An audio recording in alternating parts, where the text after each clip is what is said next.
Em nome do Pai, e do Filho, e do Espírito Santo. Amém. Naquele tempo, Jesus subiu ao monte e chamou os que ele quis, e foram até ele.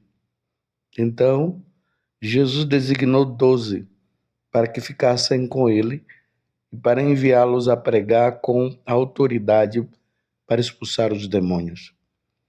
Designou, pois, os 12, Simão, a quem deu o nome de Pedro, Tiago e João, filho de Zebedeu, aos quais deu o nome de Boanerges, que quer dizer filho do trovão, André, Filipe, Bartolomeu, Mateus, Tomé, Tiago, filho de Alfeu, Tadeu, Simão, o cananeu, e Judas Iscariotes, aquele que depois o traiu.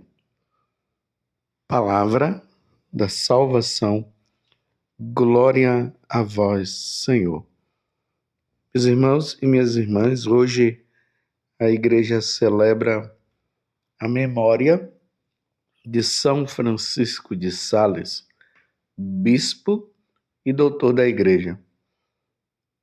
São Francisco de Sales nasceu na Saboia em 1567. Ordenado sacerdote, trabalhou muito pela restauração da fé católica em sua pátria.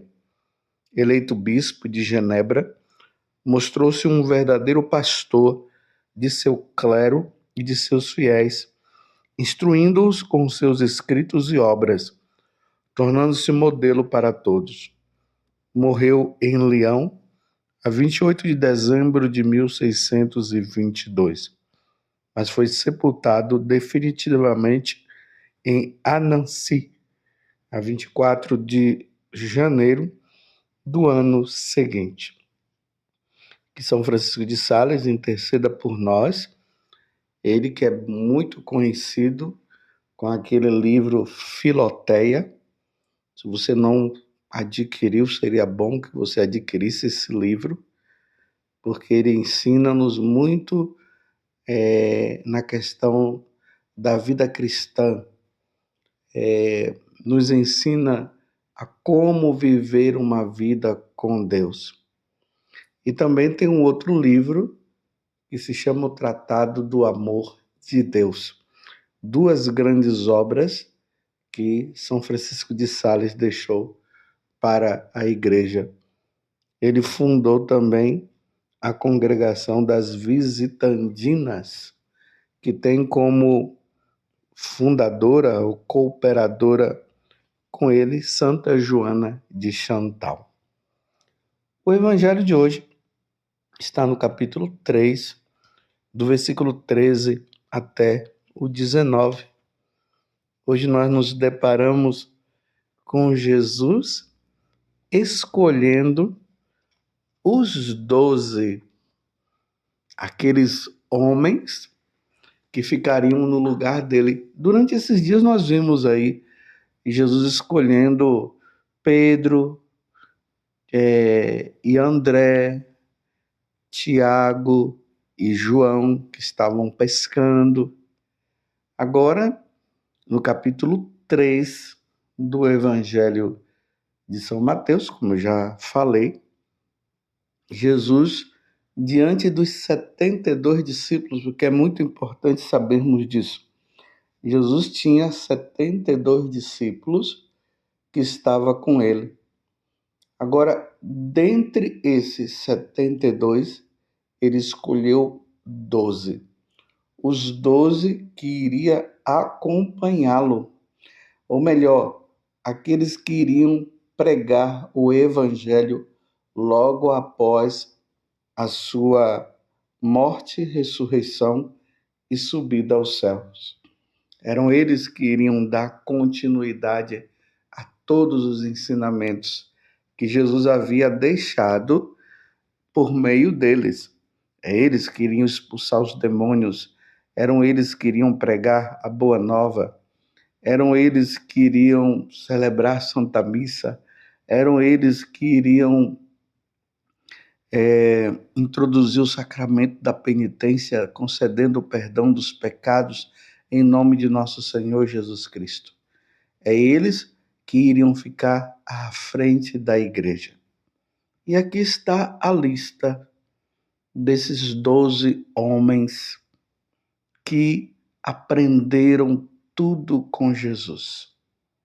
Eles viram Jesus fazendo os milagres, eles viram Jesus expulsando os demônios, eles viram Jesus morrendo na cruz, eles tiveram contato com Jesus após a sua morte, eles tiveram com Jesus ressuscitado, Jesus ficou ainda 40 dias com ele, e depois, ou melhor, Jesus ficaria 40 dias com eles. E depois, Jesus sobe aos céus e diz para eles: ide pelo mundo todo e pregai o evangelho a toda criatura. E eles foram. Se hoje, meus irmãos, você e eu conhecemos Jesus, foi por causa da pregação dos apóstolos. Se hoje nós somos batizados, é por causa da pregação dos apóstolos. Se hoje nós temos a missa, é por causa da pregação dos apóstolos e assim por diante. Mas todas as vezes que eu leio esse capítulo, esses versículos do Evangelho de São Marcos, onde Jesus chama os apóstolos, e aqui diz assim, ele escolheu os que ele quis. Eu sempre me deparo com o final desses versículos, quando São Marcos diz o seguinte: e Judas Iscariotes, aquele que depois o traiu. Está ali no versículo 19. E Judas Iscariotes, aquele que o traiu. Ficou essa lembrança no coração dos apóstolos, ficou essa lembrança no coração da igreja que se iniciava. Judas, que conviveu com Jesus, que estava na última ceia, Judas, que viu Jesus expulsando os demônios e que Jesus o encarregou também de expulsar os demônios, que pregou o evangelho, e agora ele se depara com a traição, aquele que traiu. Mas a pergunta que muitas pessoas fazem é essa: Judas, ele foi escolhido para trair? Claro que não, meus irmãos. Judas não foi escolhido para depois se tornar o traidor, aquele que iria entregar Jesus. Na medida em que Judas foi caminhando ali com Jesus e com os apóstolos, ele era o responsável das finanças ali dos apóstolos. Ele foi, infelizmente, fechando o coração para nosso Senhor. E na medida que o tempo foi passando, Judas foi fazendo a escolha dele. E é interessante que Jesus sabia do que Judas estava tramando. Tanto que na última ceia, Jesus deixou bem claro que ele sabia de tudo. Se lembram quando Jesus disse assim: no meio de nós tem um que vai me trair? E os apóstolos começaram a perguntar: sou eu, sou eu, sou eu? E aí Judas fez a pergunta também: sou eu? E Jesus disse: tu dissestes. Era a oportunidade naquele momento de Judas tomar consciência de que ele precisava mudar as intenções do coração dele, mas ele continuou. E chega um momento que Jesus diz: vai e faz o que tu tens que fazer. E ali no Evangelho de São João diz que o demônio entrou em Judas, ou seja, Judas se deixou levar pelas intenções do demônio e não pelas intenções de nosso Senhor Jesus Cristo. E João deixa claro, era a noite das trevas. Infelizmente, ele foi em busca do sumo sacerdote e traiu Jesus com 30 moedas de prata. Ele teve a oportunidade de voltar atrás, de não continuar, e ele continuou.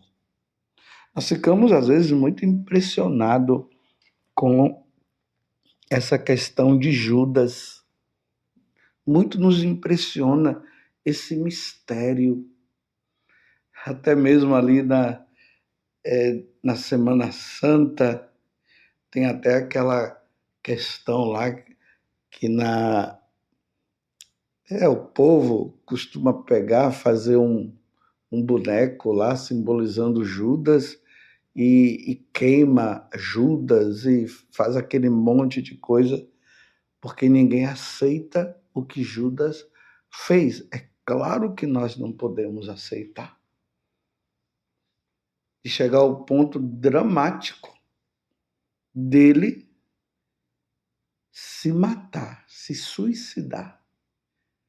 Era só ele se voltar para Jesus e pedir perdão a Jesus do que ele estava tramando e estava tudo certo. Aí nós vemos a negação de Pedro e Pedro se arrepende, recebe o perdão, pede o perdão.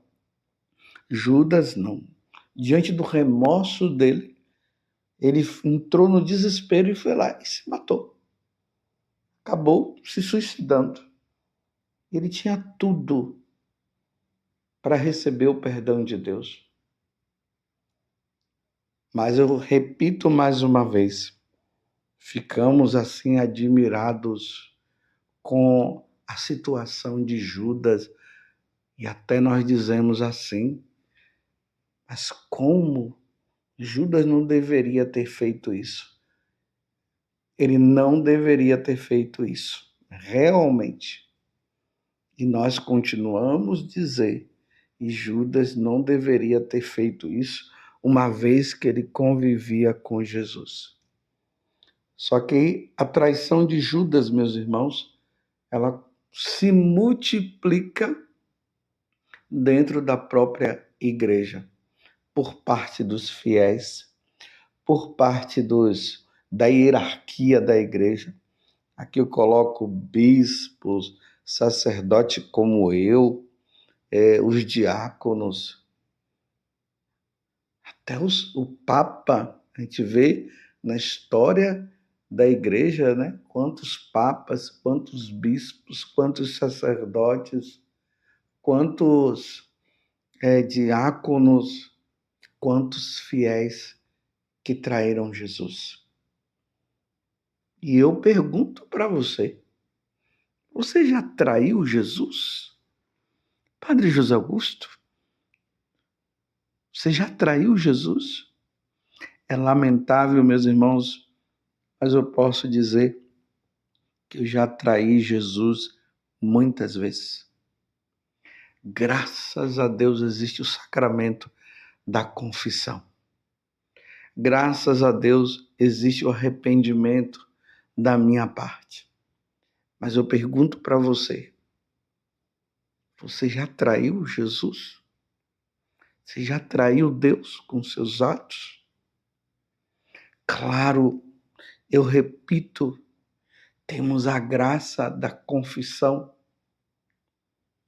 Muitas vezes apontamos Judas porque traiu e não nos conformamos com Judas por ter traído, Mas e você e eu?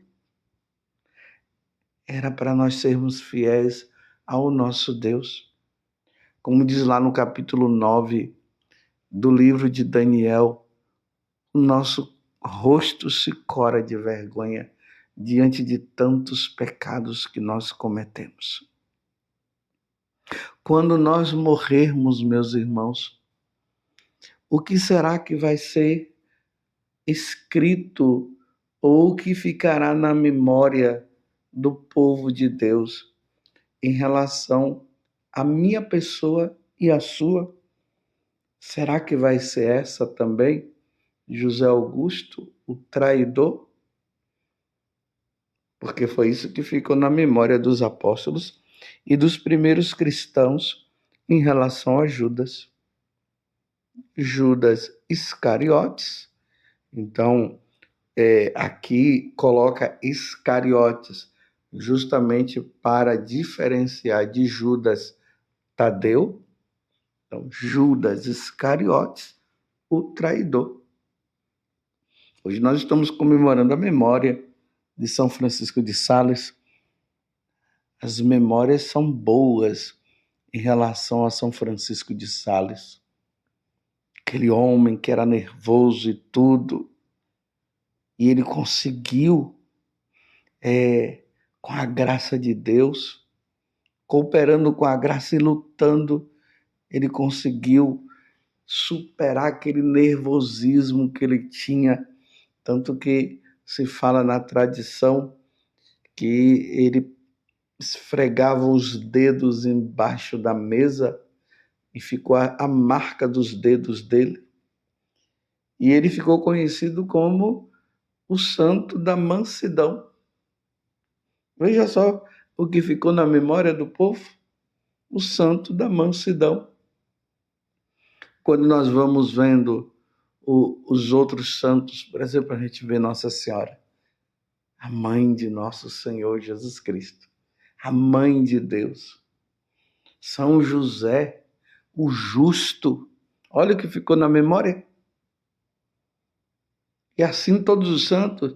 Santa Teresinha, aquela que escolheu por uma inspiração divina também, abrindo lá a carta aos Coríntios, ela disse que na igreja ela seria o amor.